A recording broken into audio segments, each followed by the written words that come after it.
আসসালামু আলাইকুম প্রিয় দর্শক, গত 2-3 দিন ধরে বিষয়টা নিশ্চয়ই আপনাদের চোখে এসেছে যে জাতীয় নাগরিক পার্টি মানে এনসিপির একজন শীর্ষস্থানীয় নেতা মিস্টার হাসনাত আব্দুল্লাহ, উনি বসুন্ধরার বিরুদ্ধে, বসুন্ধরা গ্রুপের যে মিডিয়াগুলো আছে সেই মিডিয়াগুলোর বিরুদ্ধে বেশ প্রকাশ্যে কিছু কথা বলছেন এবং এই কথাকে কেন্দ্র করে উনি বিভিন্ন ফটোকার্ড বিশেষ করে যেগুলিতে নানা রকম অপতথ্য প্রচার করা হয় বলে উনি দাবি করেছেন, সেগুলো নিয়ে ওনার উৎসাহ প্রকাশ করেছেন এবং কি ল্যাঙ্গুয়েজে উনি বলেছেন সেগুলো আপনাদেরকে আমি ধীরে ধীরে পড়ে শোনাবো। এবং এর প্রেক্ষিতে জাতীয় প্রেস ক্লাবের সভাপতি সাধারণ সম্পাদক তারাও একটা বিবৃতি দিয়েছেন এবং বলেছেন এটা নাকি সৎ সাংবাদিকতা, স্বাধীন সাংবাদিকতার ক্ষেত্রে একটা প্রতিবন্ধকতা। এগুলো বলে রাখা ভালো। জাতীয় প্রেস ক্লাবের যিনি সভাপতি, উনি আসলে সভাপতি কিনা আমি জানি না, কারণ উনি আসলে সহসভাপতি ছিলেন। পরবর্তী সময়ে সভাপতি চলে যাওয়ার, সভাপতি আওয়ামীপন্থী ছিলেন বলে এমপি ছিলেন আওয়ামী লীগের, চলে যাওয়ার পরে উনি ভারপ্রাপ্ত সভাপতি হওয়ার কথা আমার বিবেচনায়, হয়তো আমি আইন টাইন যাই না। সভাপতি এবং সাধারণ সম্পাদক যারা আছেন উভয়েরই ভারপ্রাপ্ত হওয়ার কথা, কারণ ওনাদেরকে আমি ভোট দিয়েছি এবং ওনাদেরকে তো আমি সভাপতি হিসেবে ভোট দিইনি, ওনাকে তো আমি সেক্রেটারি হিসেবে ভোট দিইনি। একজনকে দিয়েছি সহসভাপতি হিসেবে ভোট, একজনকে দিয়েছি জয়েন্ট সেক্রেটারি হিসেবে ভোট। তো ওনারা অনুপস্থিতিতে নিজেরাই সেই পদ দখল করেছেন এবং বলেছেন যে ভারপ্রাপ্ত টারপ্রাপ্ত ওনারা লেখেন না, যাদের ওনাদের ব্যাপার। তো এই সভাপতি যিনি আছেন হাসান হাফিজ সাহেব, উনি কিন্তু বসুন্ধরা একটা মিডিয়ার একটা পত্রিকার সম্পাদক। কাজেই বসুন্ধরার ব্যাপারে হাসনাত আব্দুল্লাহর বক্তব্যের পর যখন বসুন্ধরা মিডিয়ারই একটা পত্রিকার সম্পাদক যখন হাসনাত আব্দুল্লাহকে নিন্দা করে বিবৃতি দেন, তখন সেটার কিন্তু গ্রহণযোগ্যতা কিছু হলেও কমে যায়। হয়তো মালিকের কাছে ওনার গ্রহণযোগ্যতা বেড়েছে, কিন্তু সাধারণ পাঠকের কাছে, সাধারণ মানুষের কাছে গ্রহণযোগ্যতাটা কিছু হলেও কমে যায়। আমরা একটু আগে যাই যে হাসনাত আব্দুল্লাহ আসলে কি বলেছিলেন তার ফেসবুক স্ট্যাটাসে। আমি ওখান থেকে কিছু কিছু জায়গা একটু আপনাদের পড়ে শোনাবো। উনি 6 তারিখে যে স্ট্যাটাসটা দিয়েছিলেন, 6 জুলাই, সেখানে উনি লিখেছিলেন, হাসিনার শাসন আমলে রাষ্ট্র যখন হয়ে উঠেছিল জনতার শত্রু, তখন বসুন্ধরা গ্রুপের কিছু মিডিয়া শুধু চুপ ছিল না, তারা সক্রিয়ভাবে হাসিনার দাবিদারি করেছে, ফ্যাসিবাদকে সার্ভিস দিয়েছে। হাসনাত আব্দুল্লাহর এই কথাটুকু সত্য, কিন্তু পাশাপাশি এটাও সত্য যে কেবল বসুন্ধরা নয়, তখন অনেক গ্রুপের মিডিয়ায় এই কাজগুলি করেছে। কে করেনি বলেন? 71 টেলিভিশন করেনি? 71 টেলিভিশন তো ইয়ের না, এই কি বলে, এই বসুন্ধরা গ্রুপের না, করেনি? করেছে। কে করেনি বলেন? সমকাল করেনি? সমকালের মালিক তো এমপিও ছিল হাসিনার আমলে, ইলেকশনের মাধ্যমে সে ফরিদপুর থেকে নির্বাচিত হয়েছিল এবং উনি হাসিনার উপস্থিত এক সভায় বলেছিলেন, সুমনের সে কবি সুমনের সে বিখ্যাত গান উচ্চারণকে বলেছিলেন যে প্রথমত উনি হাসিনাকে চান, দ্বিতীয়ত উনি হাসিনাকে চান, তৃতীয়ত উনি হাসিনাকে চান বলেছিলেন।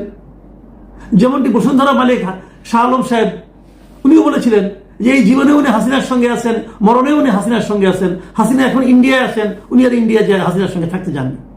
এগুলো তো হয়েছে। এই বসুন্ধরার ব্যাপারে যে কথাগুলি হাসনাত আব্দুল্লাহ বলছেন, কথাগুলি সত্য। এই কথাগুলি আরো অনেকের জন্য সত্য, মানে 2-1 জনের জন্য না, বেশিরভাগ মিডিয়ার জন্য সত্য। এখন ওই যে সেই মিডিয়াগুলোর শীর্ষ পদে বিএনপির কেউ যে জবরদখল করে বসে থাকে, অথবা যদি মিডিয়া মালিকরা বিএনপির লোকটাকে দাওয়াত করে নিয়ে যে শীর্ষ পদে বসিয়ে থাকেন, তাহলে কি মিডিয়ার ক্যারেক্টার চেঞ্জ হয়ে গেল? একই তো মালিক আছে, ওই মালিকই চালাচ্ছে। বলুন কোনটা নাই? সব মিডিয়ায় আছে এখনো, এবং সব মিডিয়ার মাথায় একজন করে বিএনপি অথবা জামাতের লোক যে বসে পড়েছে। তো হাসনাত আব্দুল্লাহ সাহেব যখন বলছেন, তো অন্যগুলি নিয়েও বলেন। এখন ওইটা আপনার বিরুদ্ধে কিছু লিখেছে, অতএব তার ব্যাপারে আপনি বলছেন, এটা একটু এক পেশে হয়ে গেল। তবুও আমি হাসনাত আব্দুল্লাহ সাহেবের উপর হ্যাপি এই কারণে যে এই সমস্তগুলোর শিরোমণি কিন্তু বসুন্ধরা গ্রুপ।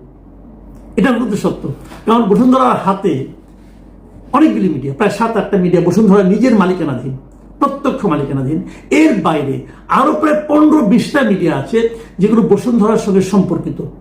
ওরা কোনো না কোনো ভাবে বসুন্ধরার দ্বারা প্রভাবিত।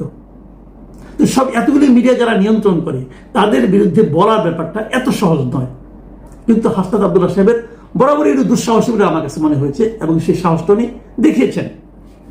তিনি আরো কি বলেছিলেন, একই কায়দায়, মানে তারা স্বৈরাচার পতনের বহুদিন পরেও তারা থেমে যায়নি, একই কায়দায় আবারও কলম ধরেছে, ক্যামেরা চালু করেছে, জাতীয় নাগরিক পার্টির বিরুদ্ধে নাগরিক পার্টির সদস্যদের বিরুদ্ধে যে কুৎসা রটানো তারা শুরু করেছে তা কোনো বিচ্ছিন্ন ঘটনা নয়।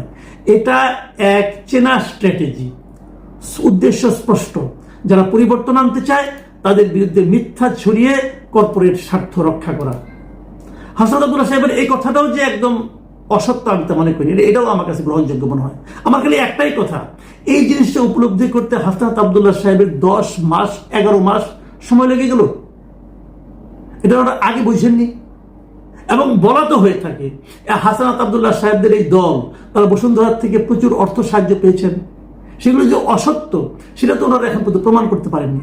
আমরা বলেছিলাম যে আপনার টাকা পয়সা কোথা থেকে পাচ্ছেন তার একটা হিসাব দেন, ওনারা কিন্তু দেননি। পরে ওনারা ওনাদের তহবিল সংগ্রহের একটা পদ্ধতি বের করেছেন, এটা আমার কাছে পছন্দ হয়েছে, আমি তার প্রশংসা করেছি।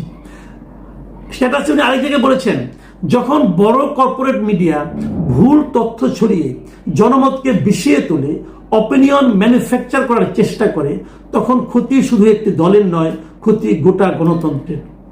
এটার সঙ্গে আমি একমত। দীর্ঘদিন ধরে আমাদের মিডিয়াগুলো এভাবে গণতন্ত্রের জন আকাঙ্ক্ষার ক্ষতি করে চলছে, দীর্ঘদিন ধরে চলছে। হাসনাত আব্দুল্লাহ সেদিকে এসে বলেছেন, আমরা ডকুমেন্ট করছি প্রতিটি মিথ্যা, প্রতিটি অপপ্রচার, প্রতিটি সাংবাদিকতার নামে অন্যায় আমরা ডকুমেন্ট করছি। মানে ওনারা হিসেব রাখছেন, এটা ভালো, সবারই হিসাব রাখা উচিত। আপনারা এনসিপি কি করছেন, এনসিপি লিডাররা কি করছেন, কার বিরুদ্ধে কি কি অভিযোগ, এটা কিন্তু সাধারণ মানুষ ডকুমেন্ট করে রাখছে। কাজে সময় মতো এগুলোও বেরোবে, কোনো সমস্যা নাই। সবটাই আমি মনে করি গণতান্ত্রিক অধিকার। আপনারা ডকুমেন্ট করছেন, এটাও ভালো, কিন্তু আপনার এই বক্তব্যের মধ্যে আমি কেন একটু হুমকির একটা সুর পাচ্ছি, অথবা ব্ল্যাকমেইলিং। আপনারা কি কিছু বিনিময়ে কিছু চাচ্ছেন, অথবা হঠাৎ করে আপনি ক্যাপ্টেন কেন, কিছু চেয়ে কি পাননি, এটাও হতে পারে। সেই বিষয়গুলো কিন্তু আমরা জানতে চাই। উনি ওনার স্ট্যাটাসটা 6 তারিখের স্ট্যাটাসটা শেষ করেছেন এভাবে, আপনারা জনগণের ঊর্ধ্বে নন, আর সত্যের ঊর্ধ্বে তো ননই। এটা অতি উত্তম। সবাই, কেউ জনগণের ঊর্ধ্বে নয়, কোনো পলিটিক্যাল পার্টিও জনগণের ঊর্ধ্বে নয়, কোনো পলিটিক্যাল পার্টির লিডারও জনগণের ঊর্ধ্বে নয়। জনগণ হিসেবে এটা আমরা বলতে চাই। হাসনাত আব্দুল্লাহ এরপর জাস্ট গতকাল 8 তারিখে আরেকটা স্ট্যাটাস দিয়েছেন, সেটাও আমি একটু পড়ব। উনি বলার চেষ্টা করেছেন যে ওনারা কোনো কর্পোরেট মিডিয়ার আশীর্বাদ দিয়ে রাজনীতি করেন না। ভালো, এটা শুনে আমার ভালো লাগলো। এবং উনি আরেকটা কথা বলেছেন, সম্প্রতি কিছু সংগঠন বসুন্ধরা গ্রুপের মিডিয়া অপারেশনের পক্ষে বিবৃতি দিয়েছেন। এই সংগঠনগুলোর একটি বড় অংশ অতীতে ফ্যাসিবাদী শাসনের সুবিধাভোগী ছিল। আরেক জায়গায় লিখেছেন, তারা এখন আবারও তেমন একটা ব্যবস্থা কায়েম করতে মরিয়া হয়ে উঠেছে। আমরা এটা হতে দেব না, কোনোভাবে আমাদেরকে চুপ করানো যাবে না। এই যে কোনোভাবে আমাদেরকে চুপ করানো যাবে না, এটা আমি বিশ্বাস করতে চাই। আমি